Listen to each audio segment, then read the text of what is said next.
Good morning, good morning. Hold on, let me set this up.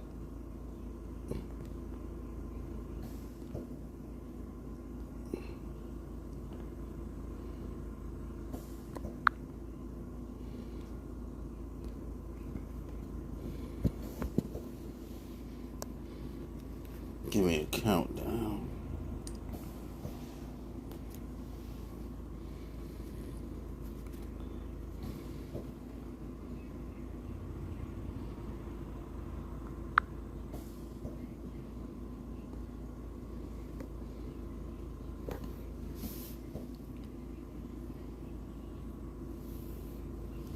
And we'll get started here once the countdown ends.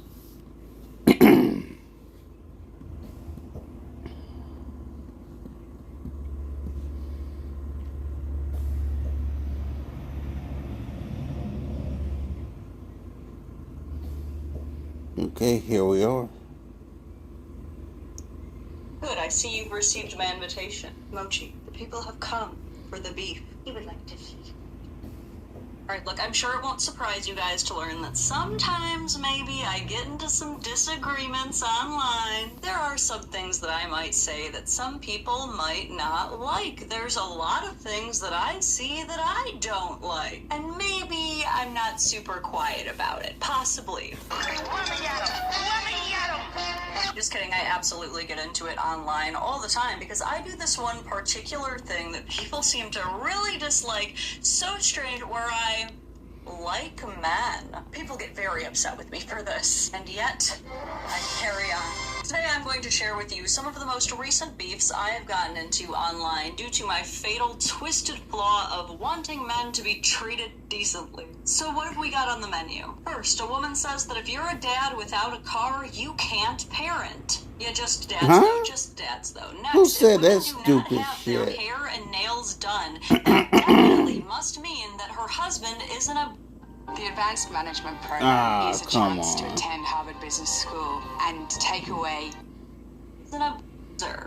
So, like, you see what I'm dealing with, right? You know I had to say something. But before we get into the Thunderdome here, hold on, let me get a look at this putum. Yeah, you're looking pretty good, kid, but you'd be absolutely glowing if you actually took some time to focus on your skincare routine. Yeah, it's not just for the girls, dude, it's the largest organ on your body. Which is why I've been partnering with today's video sponsor, Tiege Hanley, for years now. They have the simplest, easiest to use men's skincare products that leave you actually looking and feeling healthier. A basic level 1 kit comes with daily face wash that gets rid of oil and buildup without drying your skin out. An exfoliating scrub you use a couple times a week to unclog pores and smooth your texture. An AM moisturizer with SPF so your skin stays hydrated and protected during the day. And a PM moisturizer that helps your skin recover overnight so you wake up feeling more refreshed. And if you really want to level up, add the eye cream and super serum. The eye cream really helps with puffiness and tired looking eyes, and the super serum is really great for anti-aging and keeping you looking great in the long run. There's over 25,000 5-star reviews and 3 million boxes sold for a reason. If you guys are ready to try it out, click the link down below in my description box for 40% off your first box and a free gift worth $20.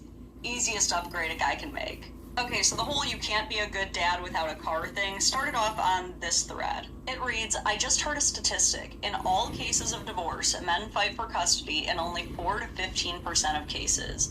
Of those cases, 50 to 90% of them get exactly what they want, but somehow they all cry about how much courts favor women. So that's not even true, by the way, but don't worry, I also handled that. She was just the starter boss, honestly. This one was pretty easy to clean up. My response to this was massive oversimplification with incomplete data. First of all, the judiciary branch isn't even FOIA-able, so the only records we have of this are from 1 or 2 statewide studies from like the 80s. Not like you cited sources or anything, though. Next, get what they want is so disingenuous and weird. Men will often get 50-50 legal custody when they ask, but very few will ever get beyond 30% physical custody when they ask. Now, not that you seem to actually read, but let's think about why men have to ask to begin with. In 44 out of 50 states, unmarried mothers are automatically granted sole legal and physical custody. This is 25% of cases. Overturning custody is a massive uphill legal battle. He will essentially have to prove her unfit to change custody, not prove himself fit,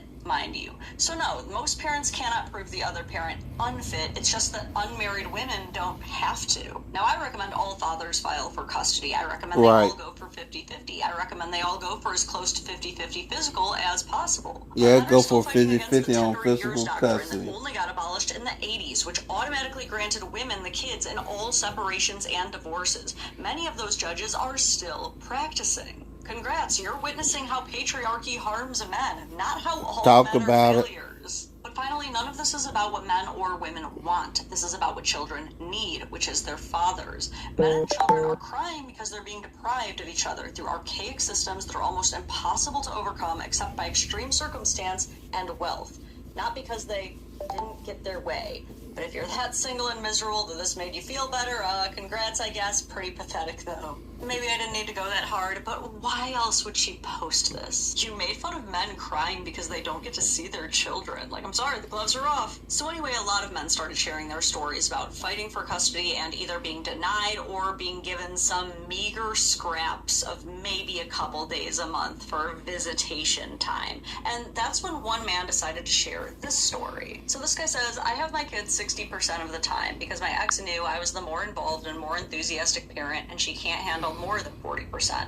I got lucky. My buddy fought for 4 years, rode his bike to work for years after selling his car to pay for a lawyer, declared bankruptcy eventually because he couldn't afford it. He did all that to get 1 weekend a month.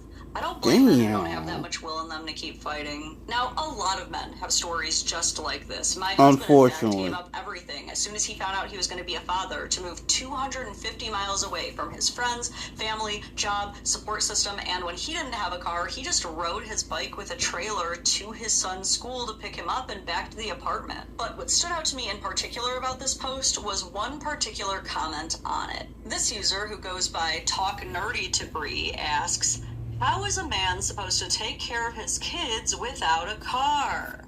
I know. Where do we even start with this one? I mean, the invention of the car is 140 years old. Humans have been raising children for literally millions of years. Yeah, thank you. How are we going to figure this one out? I responded, hi, I'm an epileptic mother. I'm legally not allowed to drive for 6 months after each seizure. Should my kids be taken away from me? What about the other moms I see taking the bus? Too poor to deserve their children? Awfully classist and ableist of you, when all you tried to be was sexist. An honorable mention to Christopher Bluth, who left this comment on the subject. I don't drive. Never have, probably never will.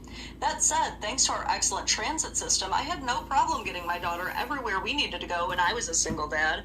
Seeing how she graduated high school with a perfect 4.0 GPA and is now studying engineering and physics in college, things seem to have turned out all right. I'd certainly say so, Christopher, but according to Bree, how could this be possible? No parent, no car. Nonetheless, there were people taking her side and basically saying if you can't drive or don't have a car, yes, the children should just automatically go to the other parent. And then there was this guy, King Spearman 19. The king of getting no engagement. This individual would somehow become even more annoying than both Katie and Bree combined. The king says, that's literally not what happened. You're just trying to be a pick-me for the incels and attack someone you he sounds gay as hell. Say something you didn't agree with. Then you try to use your own disability as a defense. The attack, by the way. But first of all, I don't understand how I was using my disability as a defense. I was using it in correct context. Some people do use their disabilities as a defense. Like if I were to say, don't be mean to me, I'm epileptic, then yeah, I would be using it as a defense. But the question was, how are you supposed to parent without a car? And so my answer was, like this. It redirects the onus onto the accuser to explain how I can't take care of my kids. But King here had a lot to say. Another response beneath my reply was, she literally did not say anything about your kids being taken away from you because of your disability. No, but she literally did, because this entire context is about custody. Having or not having your kids. I'm not dumb enough to believe that there was any good faith reason she asked the question. No, wait, let's check our notes here. How is a man supposed to take care of his kids without a car? You're suggesting that she genuinely could not have thought of an answer for this on her own? Is she sheltered? Is she dumb? Because that's the only answer if we're gonna pull the whole, whoa, it was just a question card, which is the hill this person plans on dying on. They continue, she pointed out the fallacy of a guy who made the grand gesture of selling his car. Why is this in quotes? Who said this? No one said this. Of selling his car to pay for a lawyer, and now he will struggle taking care of his kids because he chose to sell his car. Choice is the key word here. He chose to sell his car. You did not choose to be epileptic. You did choose to be an asshole, though. True, I did choose to be an asshole, but at least I can admit that. Now, this is where we might as well just put the goalposts under one red Solo cup and then play that game where we're constantly switching it around, because it is not going to stay in one place for long. I replied to this by saying plenty of people make the choice to be without a car when they can't afford it. That doesn't mean you can't parent without a car. He didn't sell his car as a grand gesture. Buying a lawyer isn't a grand gesture, it's what's necessary. Y'all literally went from men don't fight to when they do fight, what a stupid gesture, holy shit. To which King replies, he's also not real. Okay, so now we went from men don't fight to it's just a gesture when they fight to the guy who the hell is this jackass? Doesn't even exist anyway. But wait, we have the most anticlimactic ending of all time. You forgot you being a pick-me. I always know they're cooked when they resort to throwing out the pick-me thing. I don't think they realize when they do that, it's just like this move doesn't affect that Pokemon. Like, I don't care. It's so funny to me. They're always like, did you get picked yet? Like, yes. Oh my god, yes. I've been married for over 10 years. I have over 1 million subscribers across all platforms. Like, yes, I am chosen and picked every day. Brie ended up both deleting her post and blocking me. The reality is they both know that I made a valid point. They both know that she would never comment on a post about a mother selling her car with, well, how's a mother supposed to take care of her kids without a car? The king himself kept talking about fallacies, yet failed to realize this all started from me poking holes in their ideologies. Right. The normalization of man hate is making quote-unquote progressives behave so much like the oppressors they claim to be fighting against. And their refusal to do any self-examination on whether or not their biases and prejudices may be affecting their judgment leads to this like knee-jerk reaction that happens every single time they hear someone actually sticking up for a man in any context where they decide that they themselves must be the entire patriarchy. Failing to realize that I'm not even just defending that man blindly because he's a man. I'm defending anyone who finds themselves falling in the situation that that man happened to be in.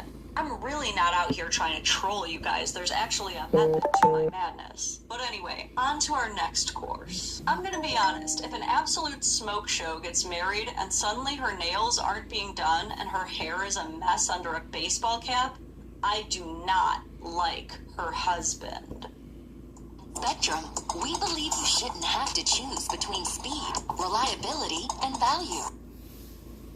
The comments on this were pretty wild. 100% of the time, you absolutely should blame the husband. If you have a man and your nails aren't done, you don't have a man. Unless it's a personal choice or a professional requirement, okay? I at least appreciate the disclaimer. Verbal abuse is happening because her self-esteem is destroyed.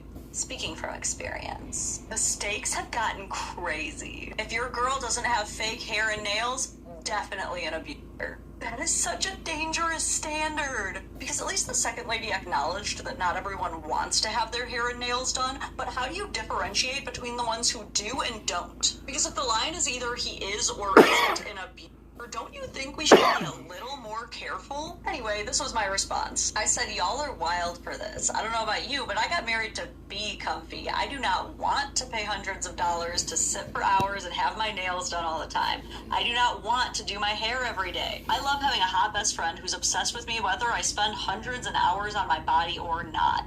Not to call myself a smoke show, but I definitely quit spending as much time on superficial bullcrap when I got married. And to me, that's a sign my husband makes me feel safe. Blocked. I was instantly blocked. I mean, that was the fastest block I've ever received in my life. That thread did not even get to breathe its first You know breath good of and well life you was before I gonna was get just blocked. They don't want to hear that Even pick say me anything language. crazy. But how dare I upset the narrative that if your man is not buying you constant superficial consumeristic bullshit, he must be in a I guess. I've seen some wild dystopian takes in my day on the internet, but this one is especially weird. It's like a version of the Stepford Wives, where the Stepford Wives actually turn on the men for not helping them be Stepfordy enough. Like, I acknowledge that in some situations that are toxic, a woman may start to lose her glow. And this can happen to men, too. It can happen to anyone. But drawing entire conclusions and accusations about the personal inner workings of an entire relationship based off of nails is insane work. But she does not care. Her first post immediately after that one was, "If you're new here, understand that I never explain myself or engage in back and forth of any kind." True. And it's so funny when men reply to my post saying, "This is misinjury." Like, yeah, and this is my misinjury page. Welcome to Jackass. But you know, you gotta love it when they're self-aware enough to wear their red flags proudly. I just don't really know what to do with people like that, you know? It's like when someone is like, "I'm a racist." Like, oh, okay, so now I know there's a bunch of people that I can't bring you around. What do you want me to do with that? There's no point in trying to engage with this person. You're never going to change their mind. They're just going to troll. It's useless territory. Every time you see a person going, "I'm a proud misinterest," you might as well just slap the label useless across their forehead. It's useless. And these are the kinds of things I say that make people hate me. You know, just radical pick-me things like, you can be a good parent even if you don't have a car. Or, women can be cozy and natural without being abused.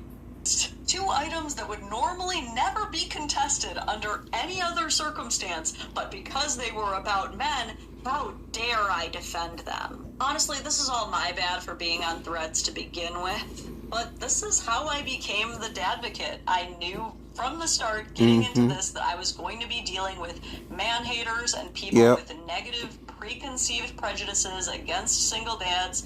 I know that I always will have to deal with it. It does get super bonkers sometimes, but at the end of the day, somebody's got to do it. Someone needs to challenge a lot of these wild ideas being normalized and endorsed throughout society. I'm sorry, but I don't like the casual dehumanization of 50% of the population. I don't. I think it's lame. When you look at men and women going through hard times and how they're treated while going through those hard times, you have to admit there's an empathy gap. But what do you think about today's topics? Do you think I could have handled these a bit kinder, or do you think they warranted a bit of sass? Do you agree that a parent with a car should be considered for custody over a parent without a car? Do you think they can still manage equal shared parenting, or do you think the parent with the car should have more physical custody with the child? Why? Why not? How about a woman's appearance? Do you get red flags when you start to notice a woman dressing down after marriage? Do you guys think I should stay off Threads for a while? Yes. My husband says yes. Anyway, that's all I've got for you today. It sure would mean a lot to me if you would hit like on this video, subscribe if you are new here, And that's it. See y'all later. Dadvocate.